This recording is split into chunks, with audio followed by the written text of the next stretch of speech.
Hello, guys, and welcome back to the FPL Duo.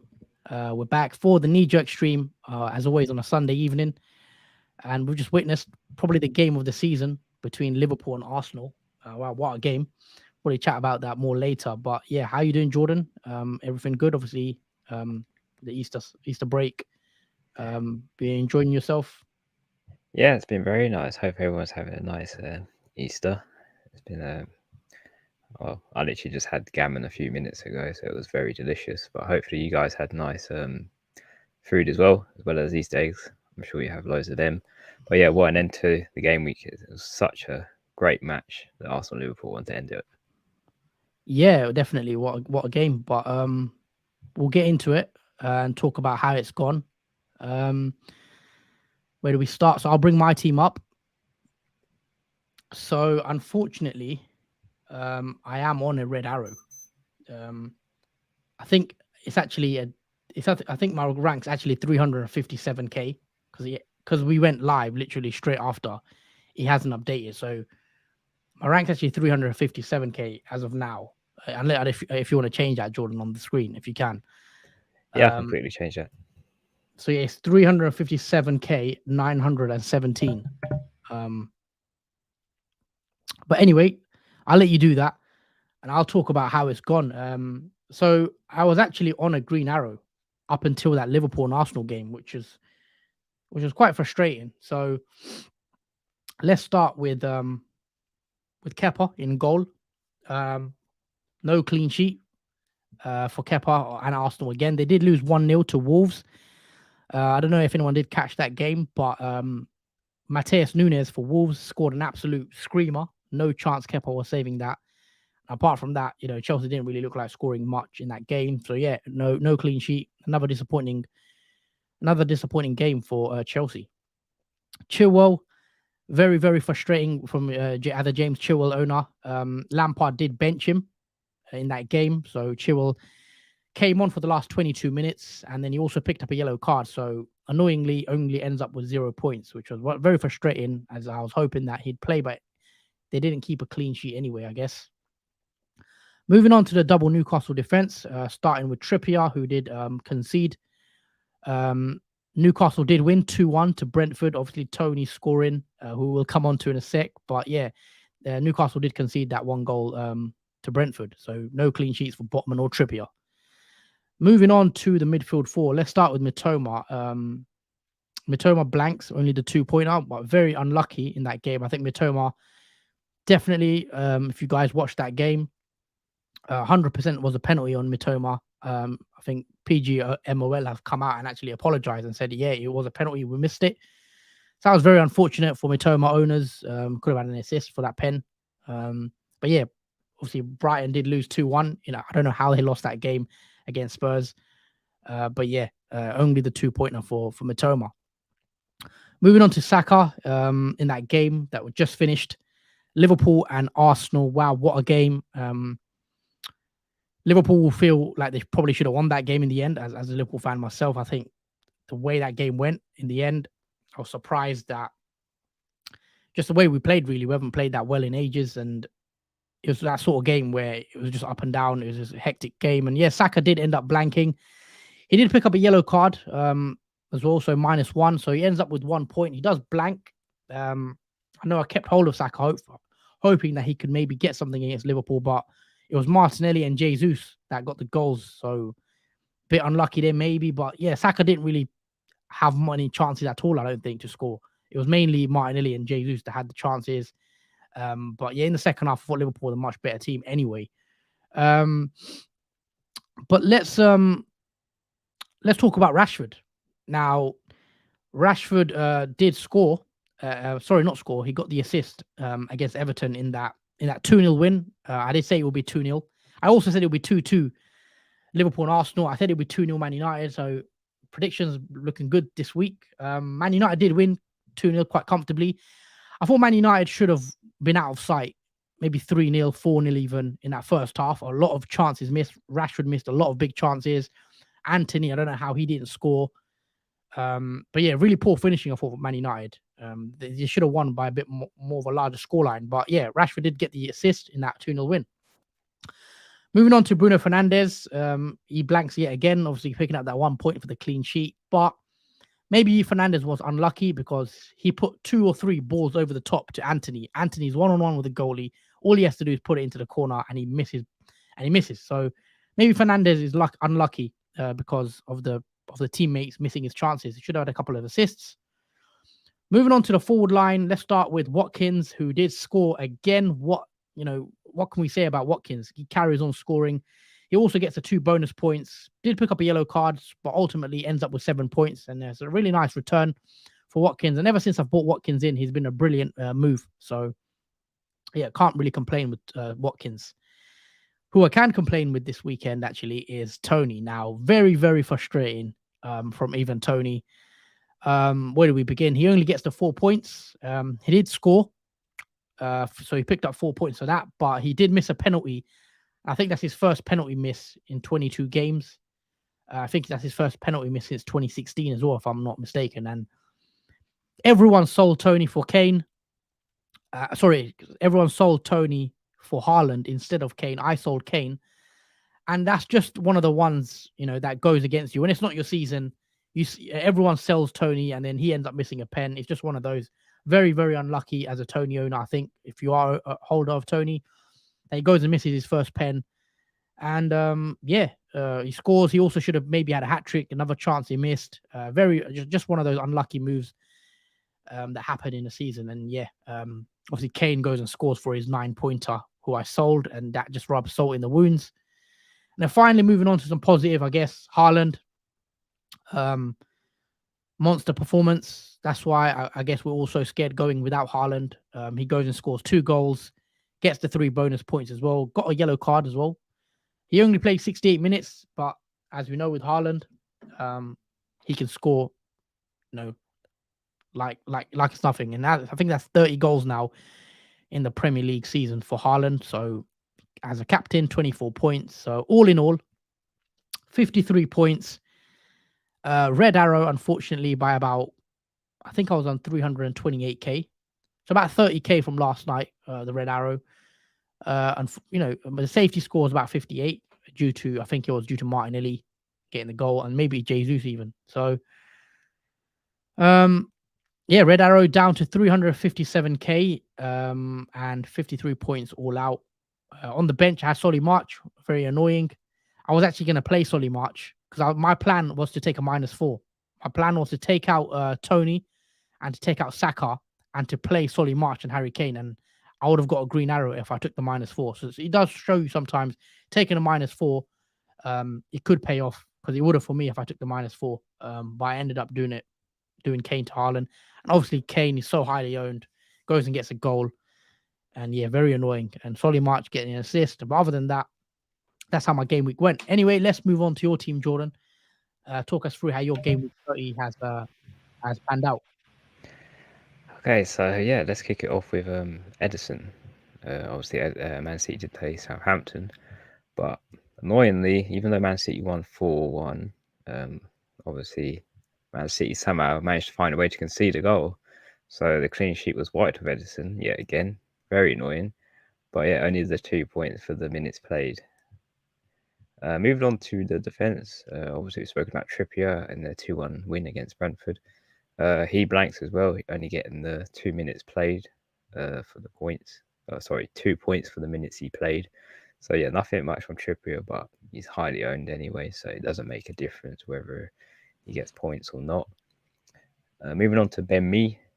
Obviously, Brentford did lose against Newcastle because they conceded 2 goals. Obviously, that took a point off of Ben Mee and only left him with 1 point.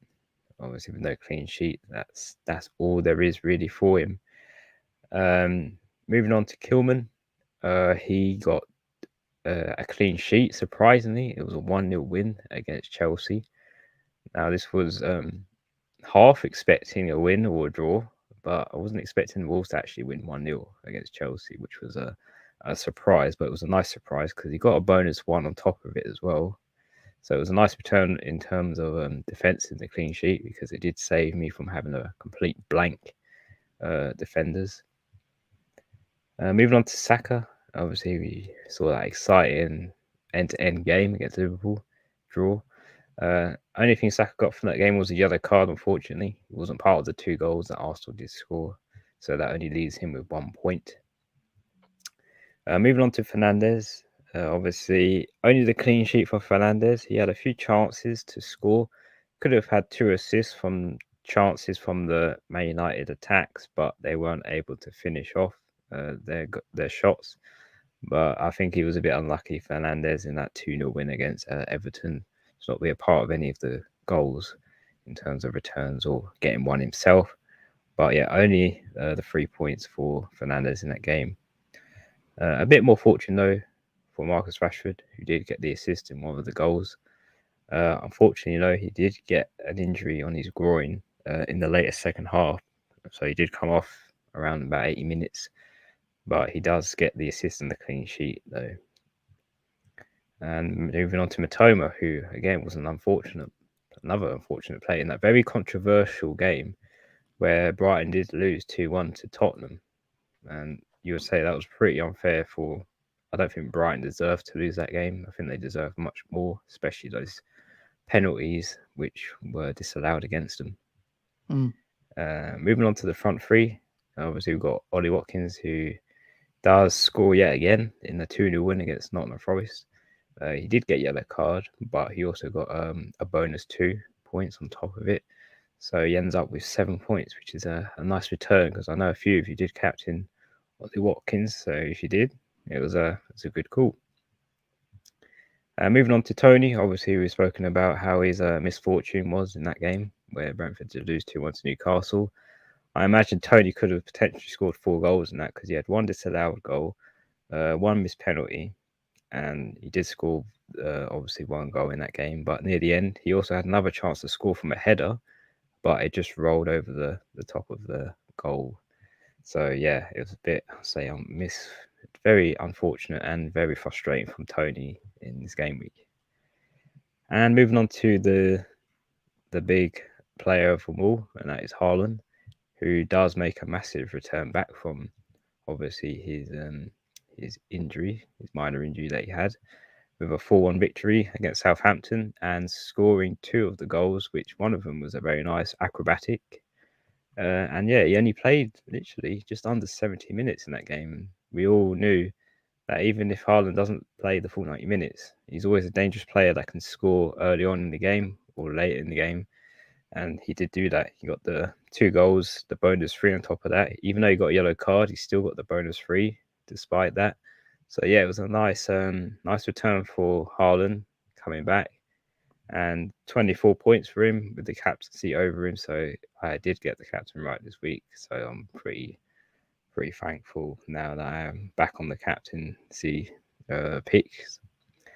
And let's talk about the team bench. So obviously Meslier got 0 points because these did get smashed 5-1 against Crystal Palace, which was a massive defeat. It was a very shocking one as well. Despite Leeds playing really well in the first half, they just crumbled in the second half against Crystal Palace.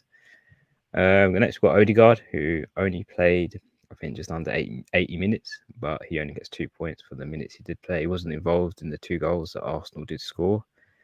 And this is a very annoying but surprising outcome for Lewis Dunk, but he did score.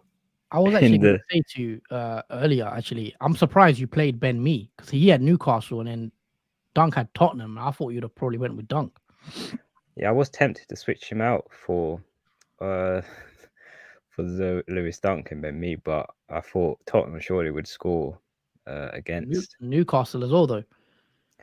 Yeah, I know they played both each other, but I was hoping for one of them to not score against the other. But I guess it wouldn't have mattered much if Lewis Dunk didn't score. Yeah, because obviously he didn't keep a clean sheet in the end, so a bit unlucky.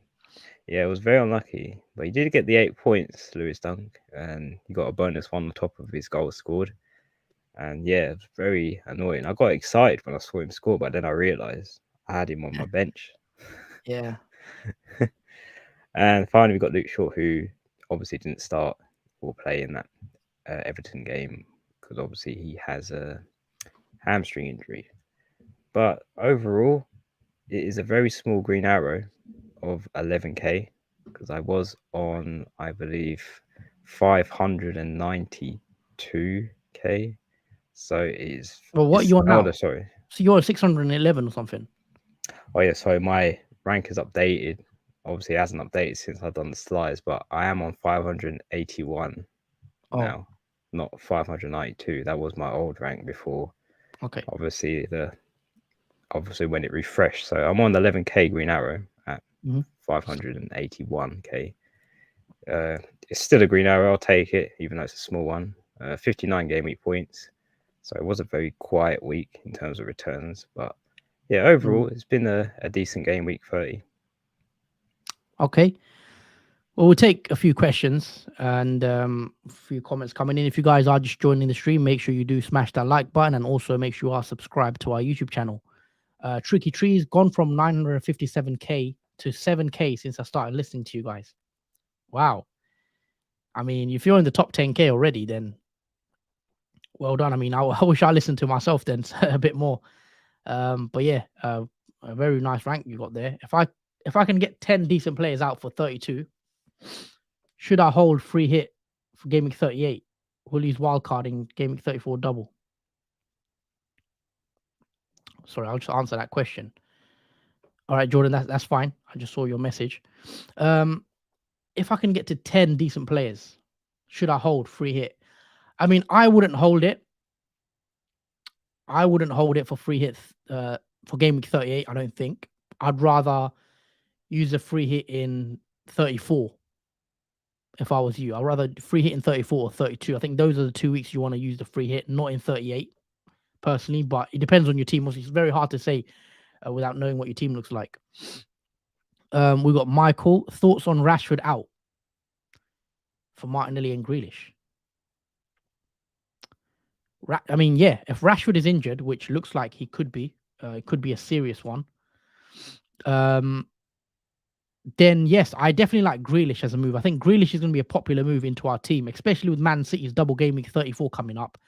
And Grealish's performance, 2 double-digit returns in a row, 12 points against Liverpool, 12 points against Southampton. Grealish looks like a very smart buy in the coming weeks, and I think he's going to be quite a popular move. So I like Grealish, yes. What are the top 3 defenders for game week 31? I mean, I can bring up the fixtures. I think that's probably better if I do that and talk about. Do you know, Jordan, in terms of defenders who you'd be looking to bring in? Are you still on mute? I can't hear you. Okay, hold on. Let me bring up the fixtures.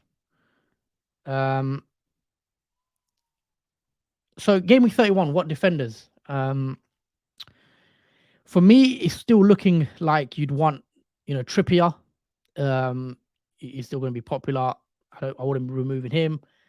I think John Stones could be a decent buy because of Man City's fixtures coming up. Double game week 34. I'd be interested in someone like a John Stones.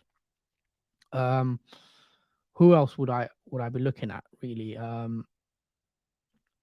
If I was planning some moves, yeah, I think City is the one. I think you want a City defender coming up. I think this is a good question as well from Football Edits. Hello, love the stream. What would you say about the Chilwell situation? Would you play him or Dyer at Bournemouth? Well, let's look at who Chilwell has. Chilwell plays Brighton. I definitely would not be playing Chilwell in that game. I think Chilwell could be a sell, guys. I think the Chilwell punt, whatever you want to call it, hasn't paid off. As a Chilwell owner myself, I don't think it's paid off, and I would be probably looking to get rid of him soon. Annoyingly, Luke Shaw has gone and got injured, which is a bit frustrating. If I go back to my team here, a Luke Shaw injury does muddy the waters slightly because ideally, I wanted to hold Luke Shaw because he has a double game week in game week 34 against Villa and Brighton. Now, I may hold Luke Shaw in 31, the blank, and against Spurs and hope he's back because if he's fit, I'd want Luke Shaw for 34 because of that double.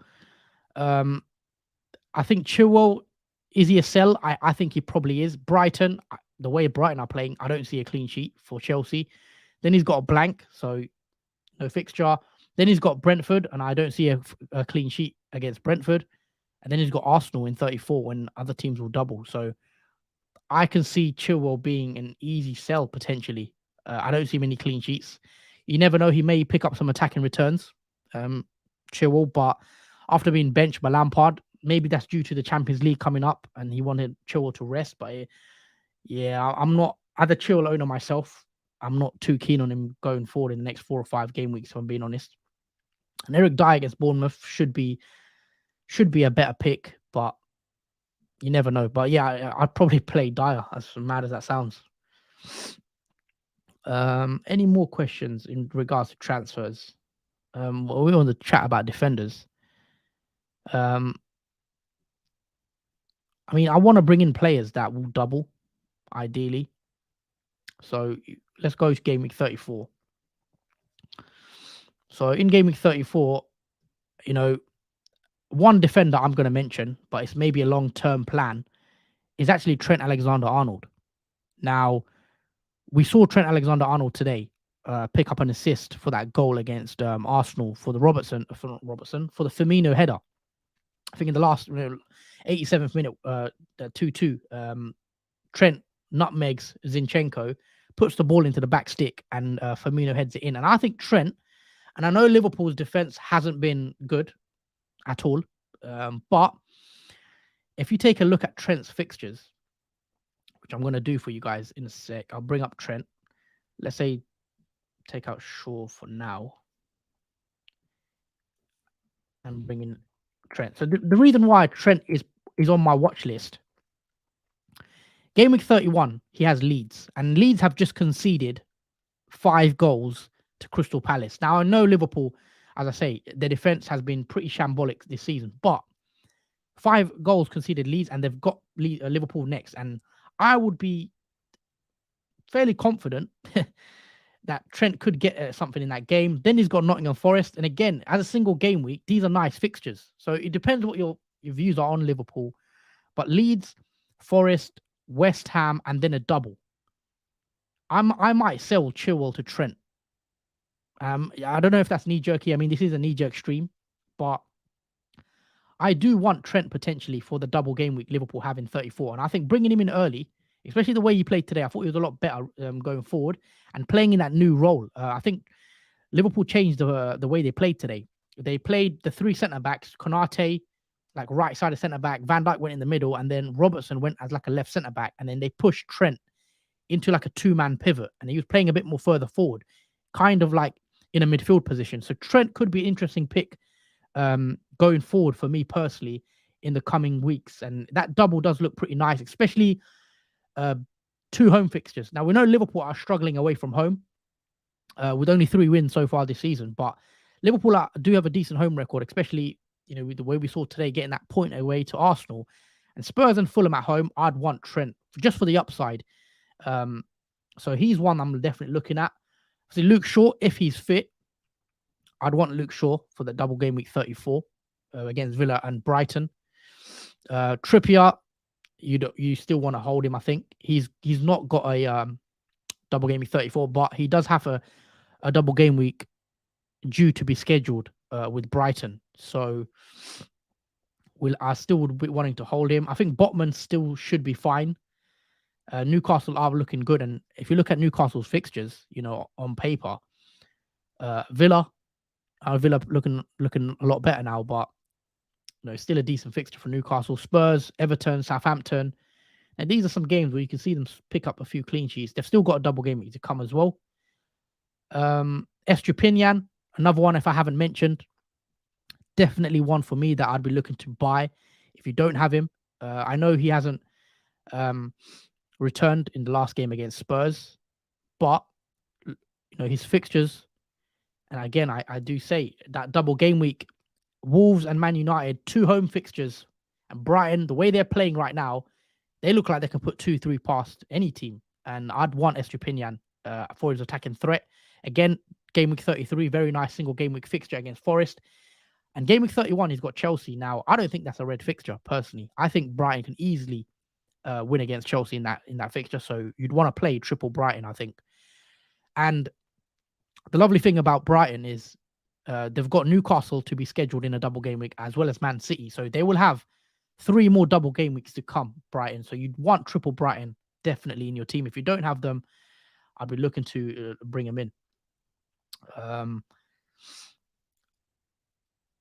Football edits, thank you. What are the best striker for double gaming 34? The best 4, please. By the way, great stream. Thank you, football edits. I really appreciate your comments. If you guys are enjoying the content, make sure you do support the channel by dropping a like, and also make sure you are subscribed as always for more content. So all we ask for, guys, is your likes, because it really helps the channel grow. Let's answer this question. I'll let you come into this one as well, Jordan. Strikers. Who to bring in ahead of Game Week 34 double? I've got one striker in mind. He doesn't have a double though. And this is not knee-jerky because he scored today, and that is Gabriel Jesus, who I want to talk about. So Jesus, let's put him in.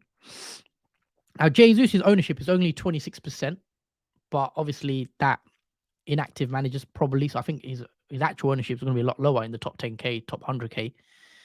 I wouldn't be bringing him in now, personally, because he's got West Ham. Well, look, that's a decent fixture, but Harry Kane has Bournemouth, I believe. So you'd probably prefer Harry Kane for this week over a Jesus. He got Southampton in that game week 32, and I think he's a definite lock in my free hit team, because I'm going to free hit in 32. Jesus 100% is coming into that team for me. After that, he's got City, Chelsea, and Newcastle. Now, these on paper look like tough games. Going away to Man City and Newcastle is going to be hard for Arsenal. And then Chelsea sandwiched in. We don't know how Chelsea are going to play. They didn't get off to a great start under Lampard's tenure, but historically, Chelsea do give Arsenal a tough game, but we'll see. Then Brighton as well. I'd probably want to bring in Jesus around game week 36, 7, and 8. Maybe even for Newcastle, depending on what your thoughts are in terms of if Tony gets the yellow card, then it's an easy move potentially. But Jesus is one, I think, as a differential, low ownership player, I'm looking at myself. Jordan, let's bring you in. Are you looking at, what strikers are you looking at? Or are you happy with the Watkins, Haaland, Tony for now? Are you on mute still? You're on mute. You're still on mute.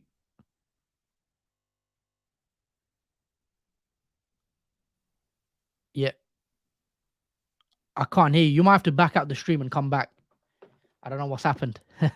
I will let you do that while Jordan fixes his technical issues of his mic. But yeah, Jesus, I think, is going to be a good pick, especially near towards the end of the season, game week 35 onwards. I think he could be one. Isak is another one, maybe. I think Isak could be a decent. In single game weeks, you're looking at it: Villa, Spurs, Everton, Southampton. These are very nice fixtures for Newcastle in the next 4, plus a double game week to be rescheduled with Brighton. And I do like Isak. The only worry with Isak is that when Callum Wilson's there and fit, he will take minutes off Isak. So that's the only worry with that. Jordan, is your mic working now? No, you're still not back. I don't know if it's my headphones or, but can the chat let us know as well? I don't think we can hear Jordan. Yeah, you're gonna have to. Now? Yeah, you're back. Oh, thank goodness for that. I don't know what happened there, but yeah, sorry. Well, we're talking about strikers. Obviously, I've mentioned Jesus as a potential pick towards the end of the season. Isak, have you got anyone in mind? Potentially, I think Harry Kane is definitely one to. I mean, he's owned by a lot of managers anyway right now. But yeah, I mean, you want to bring Harry Kane in, don't you? Yeah, I'm one of those players that doesn't have Harry Kane. I think I had him in for one game week where Haaland was injured, and then I bought him out, Harry Kane, obviously for Haaland to bring him back in. But yeah, I think definitely Harry Kane is one to hold for probably the rest of the season because he just keeps scoring. Even with Spurs' results, especially that 1-1 draw in Everton match. Harry Kane still managed to score in that game, and Yeah. even this fixture in Gameweek 30, still managed to score 2-1 in the Brighton game. So he's consistent, Harry Kane, and Mm. if with him being still consistent up to now, he's definitely one you would want for the rest of the season, even with the fixtures. I have a Uh, different opinion on it. I would be getting rid of Harry Kane. I don't think now's the right time to buy him because you look at his games. Game week 32, he's got Newcastle away. Game week 33, he has Manchester United at home. Game week 34, he has Liverpool. And in game week 34, you've got Bruno Fernandes that doubles. You've got Mo Salah that doubles. And for me, Harry Kane's, you're going to need to sell him if you want Salah. And you may not want Salah in your team. He did score today and he missed a penalty. So I'd rather have a Salah in my team in game week 34, who has got a double game week, over a Kane, who takes up a lot of funds. And even a Bruno, even a De Bruyne. So how are you going to have De Bruyne, Salah, if you want one of those? Haaland, assuming he's a lock. It's just too hard to do it. So for me, Kane is a sell after this game week, but it's up to you guys. I mean, obviously you want to bring him into your team. Do you plan to go without, Salah, KDB, etc. with it for their doubles? I think for me, I think KDB will be a part of my team as well, and it will be a tight squeeze to fit him in. I actually planned these moves, but I would want at least KDB and Harry Kane in the team in terms of premiums, just because each week Harry Kane is always the killer in terms of returns. For when you have a half decent week like this game week 30, he's the killer of obviously scoring because of his high ownership in terms of where I am in the ranks. It's always Harry Kane that is the one that gets the points and gets the bonuses as well on top of it. And every week he does damage that green arrow and even makes it a red arrow. And week in, week out, it has been a consistent problem not having Harry Kane in the team. And if he just keeps being consistent until the end of the season, that's just going to not really make my rank move anywhere else, really. Yeah. It's just going to stay in a certain degree of where I'm at the moment. And Yeah. something needs to change for it. And I think bringing in Harry Kane is that change. Yeah, I like Harry Kane. It's not the fact that he's consistently scoring. We've said that very early on, but it's Salah. For me, he's the way he's the one I sell to afford Salah, and I want Salah for game week 34, and even Kevin De Bruyne, etc. So that's just my thoughts on it. Take a few more questions. Allison in for Kepa, don't have free hit. David De Gea could be a good move as well because David De Gea does double in game week 34 if you need a goalkeeper. I think Ederson. I'd prefer Ederson. For me, Ederson's the goalie to go with coming up because Ederson has a double in 34 and he has some nice single game week fixtures as well, even though Man City seem like they can't buy a clean sheet. Braddon, who replaces Luke Shaw between Martinez, Ake, or another Man City defender? I think if you were going for a Man City defender, I said Stones, I think. Probably. Ooh. See, I don't know about Stones because he did get subbed off early with Kyle Walker before 70 minutes, even though Man City conceded. Stones didn't play 70 minutes in that game, which worries me. Stones played 55 minutes. He got subbed off after a few minutes after the second half with Kyle Walker. So that would be my worry, bringing Stones in. Akanji, he's another one that could miss out, I think, Akanji. Should I be honest? I'd just avoid the City defenders and get Ederson in. Yeah, I totally agree. Even me owning Ederson has been frustrating because Man City don't keep clean sheets. They always at least concede a goal, even against Southampton, where they didn't have 0 to none chances really at all, more like half chances. They still managed to score against Ederson. They only took one shot, and I don't know with Ederson, he's not really the greatest goalkeeper this season. I think it's just because of obviously the defense is different for Man City this season without Cancelo and other players like Laporte as well being involved in it like normally. But Ederson's form in the goalkeeper has been absolutely he horrible. just can't save anything, and he doesn't have that many chances against him. He barely has a save to make a game, because Man City usually control it, but he seems to just concede whenever someone gets a shot on target against him. Play Estupinian against Chelsea or White against West Ham. Maybe Ben White, I think. I'll play Possibly. Estupinian against Chelsea. Yeah. I'd fancy their chances against Chelsea. Yeah, to be fair, it's a tough one for me. Maybe Estupinian, actually. You're probably correct there. Probably go with Estupinian. But Ben White, I think, could be decent as well against West Ham. But look, West Ham might not be an easy game now. I know they're struggling, but it's a London derby, etc. I have Trippier and Shaw and Stones. Could you suggest a third defender? Yeah, look, Estupinian, your easy third defender. Trent, I've mentioned, might want to look to bring him in ahead of Gameweek 34. Luke Shaw, if he's fit. If he's not, you can go for another Man United defender or David De Gea potentially for that double, just to cover the clean sheets. I would also include Tyrone Mings because he doesn't blank in Gameweek 32 as well. So you get a little bonus there where a lot of players like Brighton assets like Estupinian will blank, and you will have to either put him on the bench or navigate around it. But having Tyrone Mings in your team, you don't have to worry about him blanking as well. Yep. In Gameweek 32, so you have a player for that. Good point. Mings does play Brentford in the Gameweek 32, and other teams will blank. Then he's got Fulham as well in 33.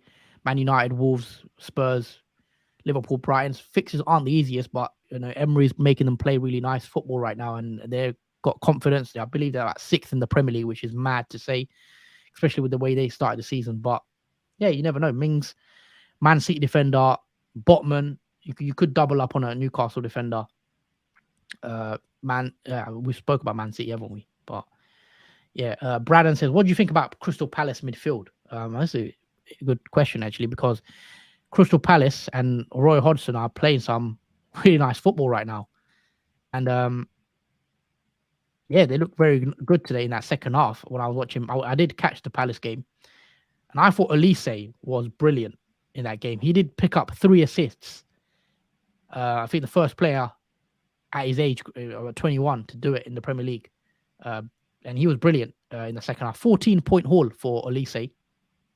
And I think he's another player that plays in Gameweek 32. And on a free hit, Elise on a free hit could be one that I look to bring in as a bit of a differential. Ownership's only 0.5%. Very low owned. He could be one on a free hit, guys, as a punt that you take against Everton at home. And I think he could be a good move. And you take a look at Palace's next 4 fixtures: Southampton, Everton, Wolves, West Ham. If you want a differential, Elise at 5.4 million, it could be a decent pick. I know he hasn't really got many returns this season, apart from today he goes and gets a massive haul. But if you are chasing rank, and let's say you're on a free hit like me, I could include someone like Elise. Eze is another one. Coming off an 8-pointer today after his goal. Eze could be another pick on a free hit. Even not on a free hit, at the transfer in against Southampton. You fancy Palace potentially against Southampton now. With Zaha being injured still, and Zaha's not going to be back until game week 34.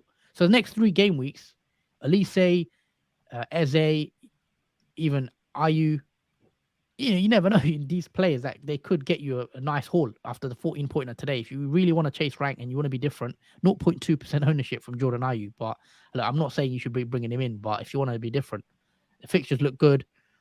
And they played really well today. And yeah, you don't rule them out completely. But for me, if I had to pick one out, I think it'll be out of Elise and Eze as a punt. Did you watch the game, Jordan, today? Obviously, I think you did. Yeah, it was an interesting one because Leeds were dominating in the first half. And when it comes to the second half, it completely switched where Crystal Palace were the dominant force throughout the whole second half. It was such a change in momentum for Crystal Palace. It's not like even without Zaha as well, they were a completely different new team in that second half. It was quite an interesting turn of events in that game. Yeah, it was a very strange game. I mean, at the end, obviously, 5-1 made it comfy. But yeah, I think Elise is one that I'd be looking at. Ben Ashworth with a comment: own goal and 2 missed pens this week. Yeah, obviously Salah missing that pen. Who missed the other one? Oh, Tony as well, didn't he? Annoying as a Tony owner. Alisson, not a bad pick looking at the fixtures. Yeah, Alisson isn't. let's bring up Alisson's fixtures. I still wouldn't go to Alisson. I'd prefer having outfield Liverpool players like Trent and Salah. But yeah, Alisson does have some decent fixtures on paper, even though Liverpool's defense, as we mentioned many a time, doesn't look good. It looked a lot better in the second half today. I felt like Liverpool did. I don't know. Liverpool are strange. It seems like they don't try until like there was a bit of a fight, and I think Xhaka riled up Liverpool. The fans got up for it, and then the players start getting up for it.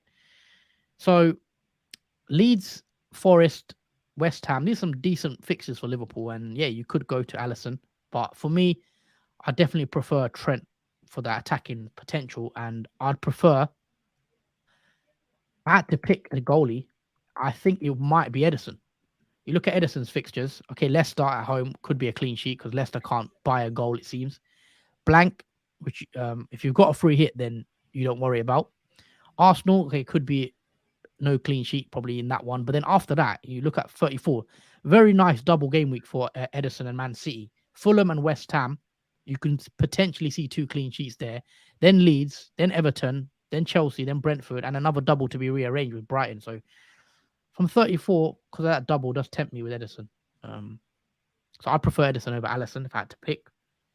And that will leave money for someone like or space for Gakpo even maybe, or Trent or Salah, another Liverpool attacking player. Evening chaps, El Padrino. Evening. You take this question, Jordan? Krogsberg says, Rashford needs to sell now since injured and blanks in 32. I think with Rashford, we still need to know the extent of his injury because we know it's a groin injury, isn't it? Yeah. Yeah, we just don't know what the extent of his groin injury is and how long he's out for. I think until we know how long Rashford is actually out for, will determine whether he becomes a sell or not in up to the point where he does blank in 32. Because if he's fine before the game at 32, you might as well hold him until obviously that blank and see. But if he's a long-term injury, then yeah, he becomes an easy sell, I think, also. With Rashford, I think it's same. It's with Rashford, it depends if he's fit for Nottingham Forest. If he's not fit for Nottingham Forest, then you could look to get rid of him actually with the blank coming up. But I don't know if I'd sell him. It depends on Ten Hag's the pressers and see. In that sense, if he says he's going to be fine, but it looks like it could be a serious one and it could be out for a couple of weeks. If so, look, Marcus Rashford to Jack Grealish is going to be a popular move, I think, coming forward. Salah or Bruno in. For me, with game week 34, I'd rather have Salah in game week 34, personally. But I'd want both.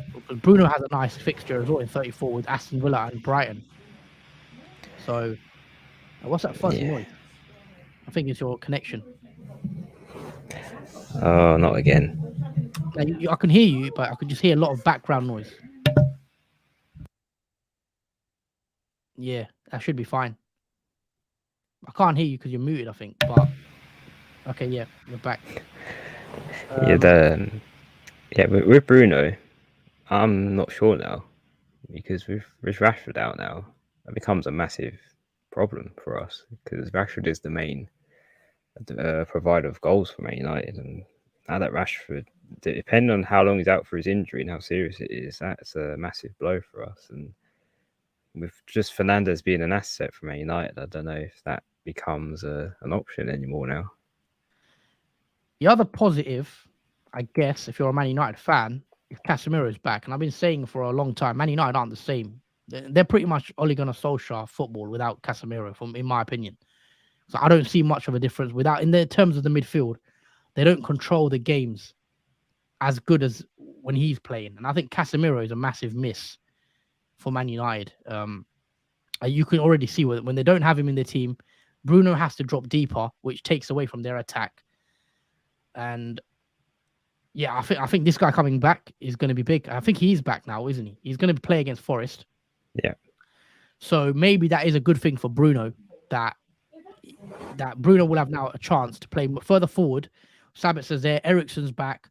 So Man United could improve. But Rashford, look, Rashford's a massive bloke. I've said as well, if Rashford gets injured, the Man United do seem to lack goals was. I mean, Vegas doesn't score many. I know Martial came back and scored, but how long can you rely on him to be fit? He'll probably get injured next game. So we have to see with Rashford, and obviously it will affect Bruno as well. But for me, I'm still gonna hold Bruno. I think for game week 31 against Forest away, it looks like a nice game, and I don't know if I would be wanting to sell him, especially with Casemiro back. Yeah. And yeah, at 34, after 34, Man United do have very nice fixtures on paper to the end of the season. But look, if Rashford's out, as Jordan said, they don't score many goals, United, and Rashford is a main source of their goals. Yeah, because I think for my team, I think Fernandez will be gone before they double in 34. I think for me, I think they've with Rashford out and Luke Shaw. I think I'll have no Man United assets by a double game week 34. I think. Let's bring up your team for game week 31 and talk us through. So I'm going to quickly read out my team. So I've got Raya in goal, who's got Wolves. I've got Shaw, Chilwell, and Trippier in defence. I've got Rashford, Mitoma, Saka, and Fernandez in midfield, and then the front three of Erling Haaland, Watkins, and Tony. I mean, we've got the same midfield and the forward line, don't we? It's just a defence really, and the goalkeeper that's different. Yes. Originally, before all these injuries, I was planning Raya out to Edison. That was what my thinking was before game week 30 actually started. I'm thinking Raya to Edison. I'll have Edison for the double as well in 34. But now Rashford's injured. This has made it a bit more tricky. So what I'm thinking potentially now, if Rashford is serious and he's out for 2-3 weeks, for me, Rashford, Jack Grealish is one that I'm looking at for my team. And then in defense, I'll just play Trippier, Botman, and Estupiñán. And then I'll play the five with the Brighton double up, Fernandez, Grealish, and Saka. So that's what I'm thinking. If Rashford is serious, if Rashford isn't a serious injury and he's back, I'll just do the goalkeeper transfer, Raya to Edison. So that's what my thoughts are. Jordan, Yep. Let's bring up your team. And I can't see it on the screen. What's your early initial thoughts ahead of game week 31 in terms of pure transfer? Or if it was one free transfer you've got, haven't you? Was it two? Yeah, it's one. Okay. Yeah, because I bought Haaland in game week 30. Yeah, for this week though, obviously I got Edison and whatnot in goal. Yeah, the planned transfer depends on Rashford really.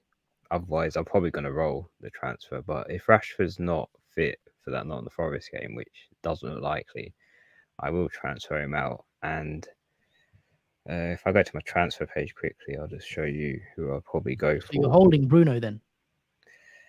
Yeah, I'll hold Bruno for one last time, I think. But I think I'll get rid of him in that blank game week.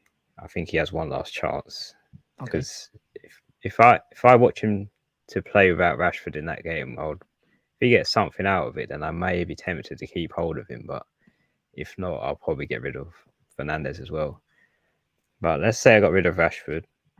Who I would bring in probably for that gap. You know what? I'd probably bring in Martinelli, and this is probably not a knee-jerk sort of a transfer in, but just the way Martinelli plays in each game now he seems so involved now. I mean, he's the third highest midfielder in terms of points returns now. I think he's level with Saka. So I think I'll have two Arsenal players because I'm planning to wildcard anyway when it comes to double game week 34. So after the blank, I'll probably go wildcard in 33 to be ready for the double in 34. So I might as well bring in players now. And because Arsenal don't blank in 32, because they have a nice fixture against Southampton, I might just bring Martinelli in because he is sort of another player that is hurting the rank too. And he is getting a lot of returns in the past game weeks because he's had a return, obviously, at Liverpool game, got an assist in the Leeds game, he scored in the Crystal Palace game, and scored in the Fulham game. So he's had 4 consecutive returns from game week 27 to game week 30. And yeah, it just seems like that could be a planned move for me because they do have West Ham, which it'd be a decent game for Arsenal. It's definitely a must win, and there'll Mhm. definitely be goals involved for Arsenal if they want to keep top of the table. So I think the provider of goals as well is coming from Martinelli as well as Saka, and I feel like that will be my planned transfer going forward. Yeah. Okay. Nice. So those are our planned moves. Early thoughts. They could change, of course, depending on how it goes. Game weeks. Linesh guys just tuned in. We got a double game week for 31. Nope. Game week 31 is not a double game week. Just a single game week. But yeah, we're gonna wrap the stream up here, I think. If you haven't watched it, maybe just you can rewind it, watch it back on a playback if you've just joined. Hopefully you guys do that. If you have enjoyed the content and if you enjoyed the stream, if you want to support us, all we ask for is your likes. And also please consider subscribing to our YouTube channel if you are new around here as well. And yeah, I think that's it for us today. We'll see you again Tuesday for a transfer tips video, as always. But yeah, what a mad day of football. Hopefully you enjoy your Easter, holiday, bank holiday, I should say, on Monday. And yeah, that's it from us. Thank you guys for watching. As always, it's been a pleasure. Anything else you'd like to add, Jordan? Yes, thank you guys for watching. Always appreciated. Hopefully you had a nice week in terms of returns in your team. And yeah, we'll see you Tuesday for the transfer tips video. Yep. Take care and peace out, guys.